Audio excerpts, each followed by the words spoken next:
আসসালামু আলাইকুম। আমার চ্যানেলে আপনাদের সকলকে স্বাগত। গলি গলি মে চোর হে, সমন্বয়ক চোর হে। এই সমন্বয়করা যে চোর, এটা সারা বাংলাদেশের মানুষ এখন ভালো করে বুঝে গিয়েছে। এই গতকালকেই মাদারীপুরের মধ্যে বৈষম্য বিরোধী ছাত্র আন্দোলনের সদস্য সচিব মাসুম বিল্লাহকে কুপিয়ে হাসপাতালে পাঠানো হয়েছে। কেন জানেন? এ চাঁদাবাজি, এসব চুরি রাহাজানি, কমিশন বাণিজ্যের জন্য। সেজন্যই তখন এই স্লোগানটা খুব বিখ্যাত হয়ে গিয়েছে, আর করিস না জুলাই জুলাই, এবার হবে গণধোলাই। তাদের সাথে এই স্লোগানটা পারফেক্টলি মিলে যায়। এখন শুধু গণধোলাই হচ্ছে না, জনগণ কুপিয়ে হাসপাতালে পাঠাচ্ছে। তারা অতিষ্ঠ করে ফেলেছে এই 9-10 মাসে বাংলাদেশকে। সেজন্য বাধ্য হয়ে এখন কোপায় কোপায় এখন তাদের হাসপাতালে পাঠাচ্ছে। শুধু এটা একটা ঘটনা না, এইরকম আরো অহরহ ঘটনা ঘটতেছে।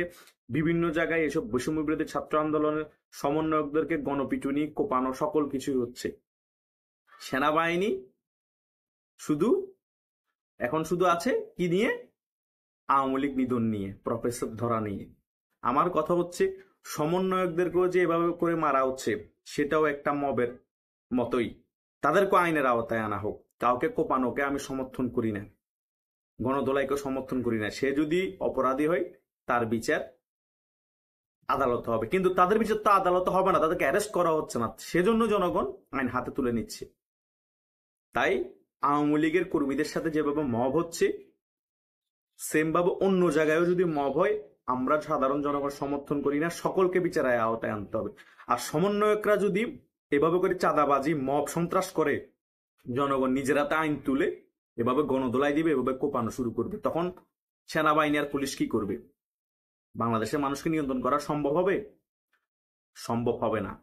জনগণ আস্তে আস্তে ফুঁসে উঠছে, জনগণকে নিয়ন্ত্রণ করা কিছুদিন পর আর সম্ভব হবে না।